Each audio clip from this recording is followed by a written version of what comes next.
when you were in like middle school, high school, you weren't like dressing as a girl or living as a girl in any way? I was doing sort of I was like a punk rock kid. So that was Mhm. kind of, I feel like, my way of expressing myself without actually like Yeah. getting into it. Uh-huh. So I did like a bunch of crazy hairstyles. People pull up the pictures all the time, like me with like a purple mullet and like a Oh pink, my like, gosh. yeah, it was like the emo scene. Jeffree Star vibes. Very much that. It was like that whole era of just like, Blood on the dance floor. yeah, hi.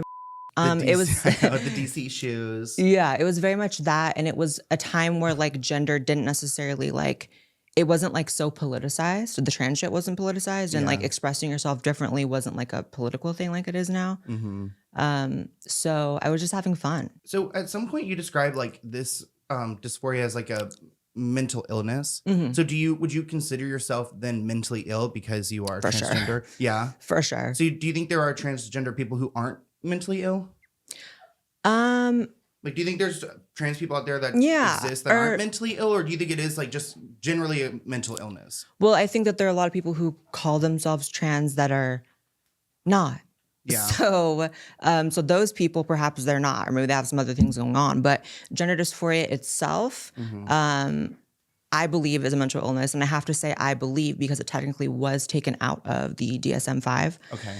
for political purposes. You know, people felt like it was sort of like making trans people look mentally Like ill. discriminatory or something? Yeah, they're like, it makes them look mentally ill or crazy. But my whole thing is like, I don't think people who have mental illness are bad people. I don't think they're like insane people. I don't think that they're, you know, I think that allowing us to just talk honestly about the fact that it is a mental disorder actually paints us with a much more vibrant picture and allows people to understand us. Yeah. Because if to the average person and to me, if I were to step outside of it and be like, okay, so you transition to a girl or a boy, whichever way, but you don't think that has anything to do with your brain or like anything chemically went wrong, then what is it? Yeah. If it's not that, then what is it? A fetish, a pastime, a hobby? Because that's not as valid as your brain really made you feel that way, in my opinion. Yeah. Well, nowadays everyone's mentally ill, right? Everyone's got mental illness. Right. It's crazy. I mean, it's like people expect to be coddled if they have like, you know, depression or anxiety. It's Yeah. like, oh God, like welcome to the real world. But And I don't fuck with that because it's like, can I swear on here? oh yeah. Okay. I don't Whatever you fuck with want. that because the whole coddling thing, I feel like doesn't actually help anyone. Like, granted, it's always great to be emotionally supportive of people. And like, I need that from time to time. But what I don't need is someone telling me, you're not mentally ill. You just perceived yourself as a girl from a young age and then radically altered your body to embody it on the outside. But that doesn't mean anything's wrong with you. Yes, it does. Something is wrong. Something is wrong. That doesn't mean I can't live a great life. That doesn't mean that I'm a bad person or other trans people. It doesn't have to be about me. But if like anxiety, social anxiety is considered a mental disorder, how is not perceiving your body as the opposite gender? Like that's a lot. You know? Yeah, and I think that's like, actually the way you describe it. I think the initial statement, people were like, "Oh God, like you're attacking me," but it's also like it seems like you're seeking validation that you are transgender because it's a mental illness, and that's how you have kind of come to terms to accept it. If it's not that, then what is it? I mean, it's something that exists in my brain, so that's mental. That's the word mental that describes the brain, and then it caused me distress, which means a disorder. This is disordered thinking.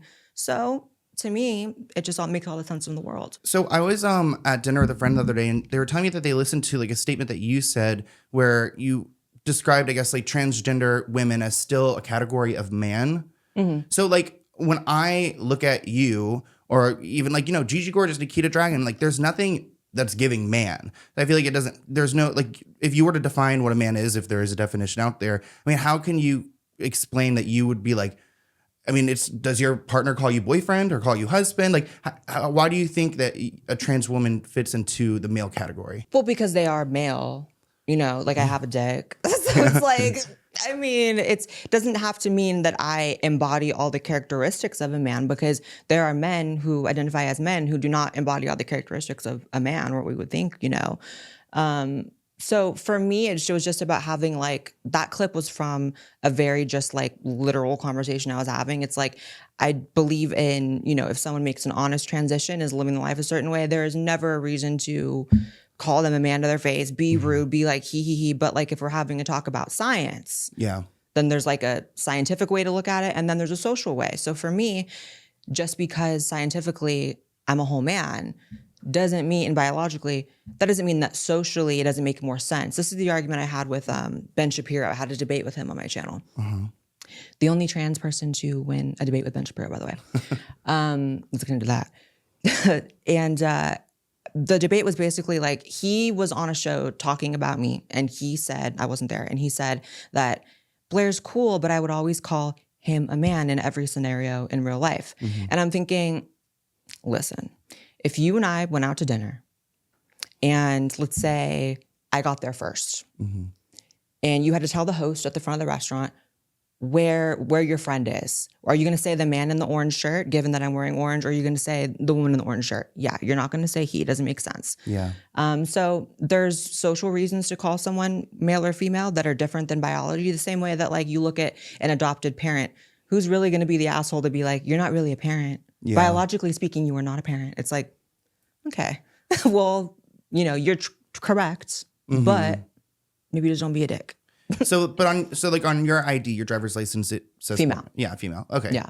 Cool. Let's talk a little bit about YouTube. So you've got over 230 million views on YouTube. Really? Oh my gosh. Yeah, and like I was surprised because when I usually do like a little like deep dive on someone and look at their old videos, it's different kind of content. Like at least for me, I used to do like food reviews and stupid things like that before I found like my niche. But you kind of always been talking about like society and like political stances. So I mean that was like what, almost 8 years ago when you first started posting those videos. What compelled you to start doing that at like what, like 22, 23 years old? 23. And it was basically, I had just started my transition. And so I was experiencing a lot of new things. I was walking through the world, being perceived a bit different. And so suddenly I had different thoughts on feminism and gender issues and politics. I just became an adult. So I'm like, okay, having to, work for a living, and that might make me feel differently about capitalism and all these things. And I was also, I was born and raised in California, which is very, very liberal. And I was going to college, and I realized that there's like no one around me, or at least on the outside, that thinks like me. Like maybe they do, but they won't say it. There's like a clear, like, you cannot be a Republican in California. For sure. Here, it's almost like it's the liberal paradise, essentially, which I'm not like one way or the other, but I definitely like can see here that there's no free thinking at all. Yeah. And it's like, there are blue states and there are red states, and people are free to think however they want within those states and cities and whatever. But there's a certain level of like toxicity in California if you speak your mind on these things. So I kind of realized, well, I can't really say it on my college campus, otherwise I'm going to be failing classes. In fact, there was one class. Oh my God, this story.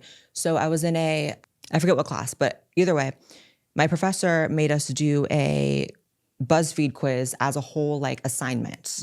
And it was a BuzzFeed quiz, how racist are you? Not like, are you racist? Not like, what are your nuanced thoughts on race? It was like, you go into it assuming every student is racist and you have to just answer it. And so instead of taking the actual BuzzFeed quiz, which I'm like, why is a college professor making us take a BuzzFeed quiz? I wrote a whole report about how it was stupid. And I was like, I reject this premise because you're starting me off as racist. And I'm not just going to identify as that because you want me to. And I failed that. So there was a lot of things on my college campus, basically. Are your parents conservative? No. My mom's a liberal. My dad's dead. Oh no, rest in peace. It's fine. Were they, assuming he was around, were they accepting of your transition? I transitioned a little bit after my dad died. And then my mom, she was always accepting of it. I think it was hard for her, like it would be hard for any family, in the sense of, people don't talk about this, but it feels like a loss for them a lot of times, and in many ways it is. You don't use the same name for the child anymore, and the world sees them differently. So I think it was hard, but she never, to her credit, let that show on the outside. Like, she was always supportive, very kind. So once I got a little older, I kind of opened up the space for her to be like, tell me how you really feel. Yeah. Like, you're a loving mother and you want me to be alive and happy and healthy, and that's fantastic. Thank you. So how'd you really feel? And she said, that she's happy that I'm happy, but it felt like a death in some ways. So that was real. Yeah. Yeah. I mean, do you kind of like hold on to some guilt when you hear those things? Because it's like, I guess you're essentially like causing that pain to that person. Does it make you regret any of the choices you've made? No, because I think that there comes a time in everyone's life, and you can throw trans out of the equation. You can just whoever you are. There comes a time in everyone's life where you have to live for you. And, at the end of the day, should you still take people's feelings into account? Yes. And I think that every situation is different. So for example, I see sometimes husbands leaving their entire families to go be women at 40, having had 4 kids and a wife who dedicated her entire life to you. And now she doesn't have any eggs left and you just ruined her life. That's different. But I was 19, I had the world ahead of me and I was like, got to do it. So I don't regret it. So when you started posting on YouTube, how long did it take for you to get some traction on there? Shockingly, it was like really immediate. It was actually, I uploaded it like at night, my first video, and I thought 7 people would see it, And then I woke up the next day and it was posted on all these different websites and it had like 30,000 views, like overnight, first YouTube video ever. So I was like, okay, that's like a thing. Yeah. Let me make another one. And then my life was never different from that first day. Really? So at that point, did you have other career aspirations, or had you gone to college, or where were you when you first started posting? I was in college when I first started posting for computer science. That was a flop. Don't know anything about computer science. Yeah. Was pretending I did because it was fun being like the only girl in a class of guys. But career aspirations, no, I didn't really know where I was going. I was going to college for a major I didn't really love, I think, which is kind of a common thing. I was going to figure it out as I went, and I figured it out. It was like, okay, I guess I'm going to talk politics.